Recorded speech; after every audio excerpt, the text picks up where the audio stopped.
দিই না। আমরা যেটা করব সেটা বলতে চাই।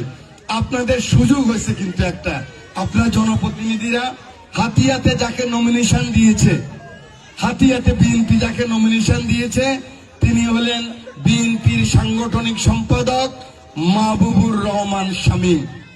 নামটা মনে রাখেন, বিএনপির বিভাগীয় সাংগঠনিক সম্পাদক মাহবুবুর রহমান শামীম হাতিয়া থেকে বিএনপির মনোনয়ন পেয়েছেন। শামীম হলো আমার ছোট ভাই, আমার চট্টগ্রাম বিশ্ববিদ্যালয়ের। আমরা তাকে আমাদের চাকসুর এজিএস বানিয়েছিলাম। অসম্ভব ভালো ছেলে, ইয়ং ছেলে, মানুষকে ভালোবাসে, সততা আছে।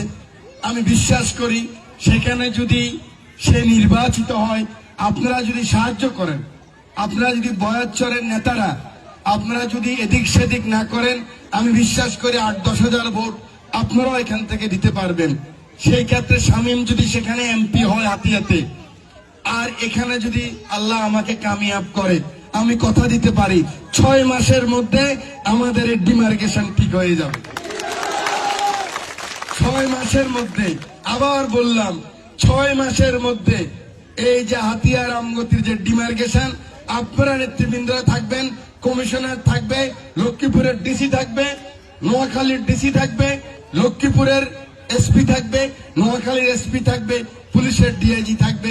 আমরা আপনারা জনপ্রতিনিধিরা থাকবো, ওখানেই বৈঠক হবে, ওখানেই আমরা সমঝোতা তৈরি করব।